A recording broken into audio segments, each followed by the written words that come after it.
Bom, aí o livro, a indicação do livro, depois eu vou deixar os slides disponíveis, né? E tá filmando também e tal. Depois com as referências. Então, esse é o livro que eu falei, que eu acho que é um bom livro para ensinar a demonstrar. Aqui, esse livro aqui é um livro escrito por um matemático importante, o Hardy. Por que eu estou recomendando esse livro aqui? Porque eu acho que é o seguinte, para entender como funciona o sistema de valores, o que se passa na cabeça de um matemático. Que para mim não é uma coisa, não cheguei aqui sabendo, não é uma coisa óbvia, trivial. Tipo, o que o matemático quer dizer quando ele fala, não, uma prova bonita, elegante? Você fala, pô, bonita é um quadro, bonita é uma prova matemática. Então, às vezes não é tão clara essa noção estética de matemática e o que eles valorizam, entendeu? Então, é um livro legal, é curtinho, está disponível de graça, já acho que expirou os direitos autorais. Vale a pena dar uma lida porque vocês vão conviver num ambiente assim, rodeado de matemáticos. Então vale a pena para entender o que eles pensam. E outra coisa também, tipo, uma recomendação é o seguinte, teorema, lema, corolário, às vezes vocês vão ouvir muitas dessas palavras e vocês falam, mas qual a diferença? Então vale a pena dar uma olhada aí na página da Wikipedia, explica mais ou menos bem qual que é a diferença. Tá. E aí alguma matéria aí que vocês já devem ter feito, principalmente o pessoal do segundo ano, você vai estar fazendo uma disciplina e vai falar, o que isso tem a ver com computação? Às vezes numa matéria de física, às vezes numa matéria de matemática mais abstrata. Muitas vezes tem a ver com computação. Muitas vezes é útil e indispensável para a computação. Só que, qual que é o problema? Quem está ensinando é um cara de outra área. É um cara da física, é um cara da matemática, é um cara da estatística. E ele não sabe qual a utilidade daquilo da computação. E nem quer saber, muitas vezes. E aí você fica com a impressão que o negócio é inútil. Isso é ruim. Isso é desestimulante, entendeu? Você fala, tô estudando porque tá aí, tem que estudar, mas não vai servir para nada. Não é verdade. Não é verdade. E, então, como descobrir para que serve? Pergunta para veterano. Aquela história que eu falei de ver trabalho de formatura é útil também por causa disso. Então você vai ver, pô, o cara usou cálculo 3 no negócio do programinha lá que ele fez, pô. Então, perguntar para um professor da computação, às vezes um outro professor, e às vezes acontece de o docente da matemática, da física, chamar alguém da computação para fazer uma palestra aí numa das aulas. Não é a regra, mas vocês podem pedir, sugerir isso daí, é uma coisa bacana. Bom, eu acho que até agora, em geral, vocês são alunos que frequentam as aulas. Talvez a maior parte de vocês. Não digo aqui, antes de entrar aqui. Antes de entrar aqui. Bem esclarecido. E funcionava, tinha sentido ir para aula. Você ia lá, você saía sabendo, fazia a prova e ia bem, beleza. Tudo bem. Aqui, nem sempre é assim. Não vou dizer que nunca é assim também, que eu estaria mentindo, mas muitas vezes a aula beira o inútil, assim. Não, de boa, sério. Então, o que acontece? Vocês vão ter que sacar isso e não vai adiantar reclamar, pedir para trocar professor. Em geral, essas chances são remotas. Então, o que acontece? Às vezes, bom, os próprios professores sabem que a importância da aula varia. Tem gente que consegue aproveitar mais a aula, tem gente que consegue aproveitar menos. Tem professor que tem uma aula melhor, pior. Tem assunto que é mais difícil realmente de aprender, então às vezes é mais difícil mesmo de na aula sacar um resultado difícil. Então eles sabem que a importância da aula é relativa e em geral eles não controlam presença. Tipo, chamada, as possibilidades, chamada, lista de presença, nenhum. Nenhum é a maioria, disparada. Lista de presença às vezes. Chamada, teve um cara que eu conheci que fez chamada, assim. Mas a aula dele era boa, então ele, tipo, não, me esforço para dar aula, mas vocês têm que se esforçar para vir aqui. Então, tipo, era razoável. Em geral, quem vai cobrar chamada ou lista de presença é quem tem algum cuidado com a aula. E aí, a questão é assim, vou para aula ou não vou para aula? Vou para aula ou fico dormindo? A resposta aqui, ó. Você vai utilizar melhor aqueles 100 minutos?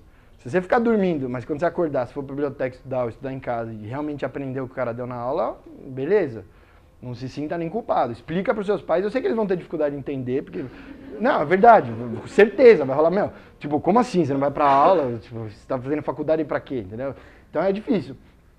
Então, às vezes, vem para cá, fica na biblioteca, entendeu? Mas aí não tem que explicar para eles. Não, mas é brincadeira, mas não adianta também só faltar na aula, entendeu? Não adianta você chegar, bom, cheguei à conclusão que essa aula é completamente inútil, para de ir na aula, legal, não vai funcionar, se você chegar à prova não vai funcionar. Então a ideia é ter alguma disciplina mesmo, então falar, bom, vou controlar, mais ou menos em minutos, não precisa ser 100 exato, mas vou controlar, faltei uma aula, vou estudar um tanto, não adianta deixar na louca. E, então, outra coisa, não sei se já pegaram professores que vocês sacaram isso daí nas aulas, que é assim, muitas vezes o professor não começa o curso com a pergunta que ele vai responder ao longo do curso. Falando, não sei o que, como fazer um software que reconhece rostos. E aí você vai dando o curso. Não, você começa já dando o curso. E aí, só no final você vai dizer, isso aí era para detectar rosto e imagem. Acontece, é verdade, acontece. Não, e sabe por que acontece? Porque é o seguinte, para o cara é óbvio a utilidade e a finalidade daquilo, é óbvio.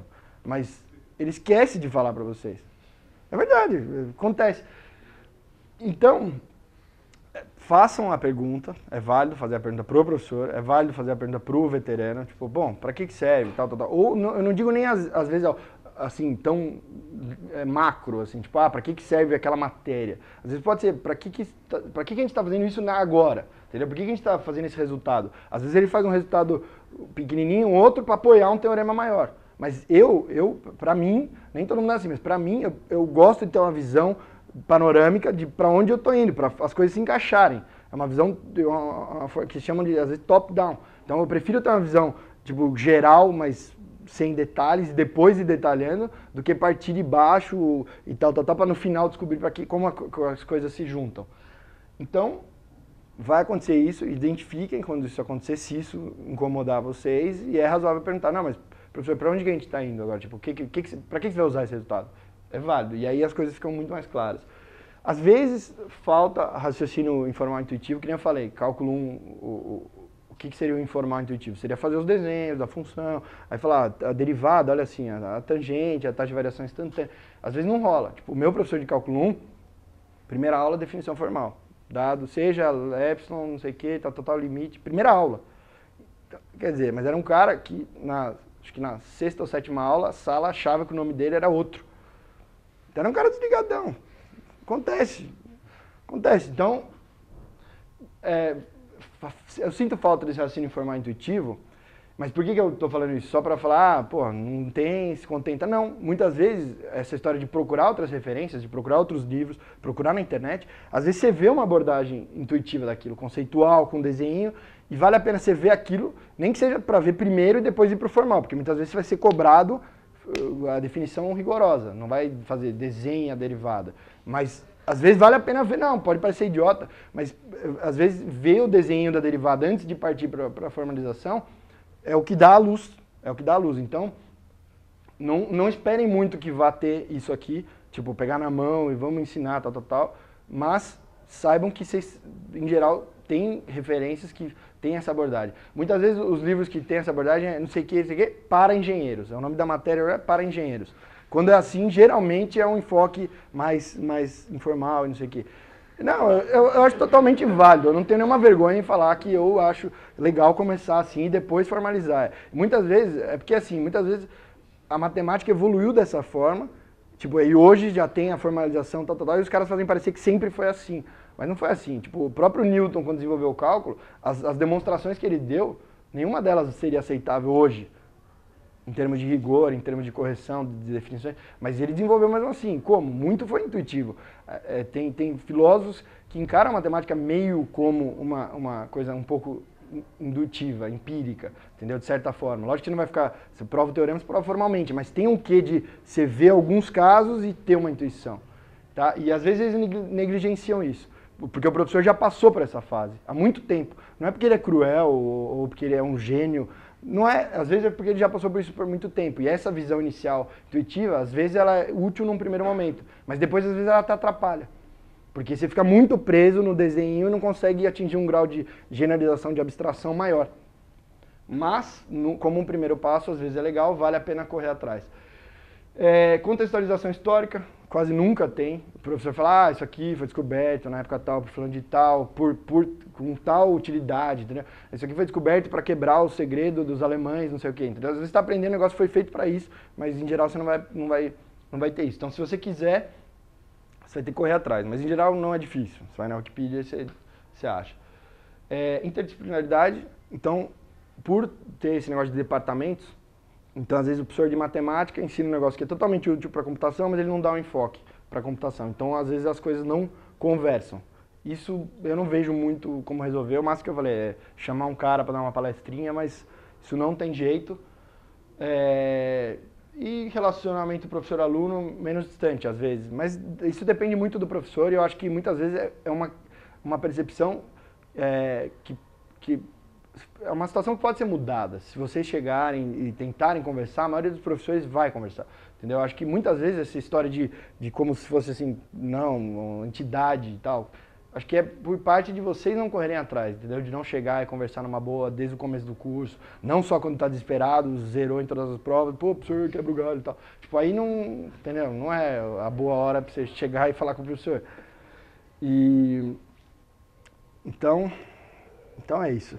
Então, ó, isso aqui é uma analogia que eu vou fazer. Uma vez eu apresentei, teve um colega que não gostou da analogia. Isso aqui é o seguinte, não é que o professor é seu chefe, é óbvio que não. Mas a ideia tem algumas semelhanças, eu acho importante enfatizar, porque, por exemplo, por mais que você fale, o professor dá uma aula ruim, tem esse defeito, e a prova foi desproporcional, e ele não fala português, beleza. Moral da história, quem manda? É ele. Ah, não, mas eu vou recorrer, beleza, vai lá. Não vai funcionar, não vai, entendeu? Então aqui quem manda é o professor, goste ou não. Então, esse lance de fazer analogia com o trabalho é o seguinte, se tem um chefe chato, sinto muito, mas se vira, entendeu? Então ele pediu tal coisa, cumpra aquilo. Se vira para cumprir. Então muitas vezes assim, o que o professor está falando é assim, você vai ter que saber isso até o final do curso, é isso.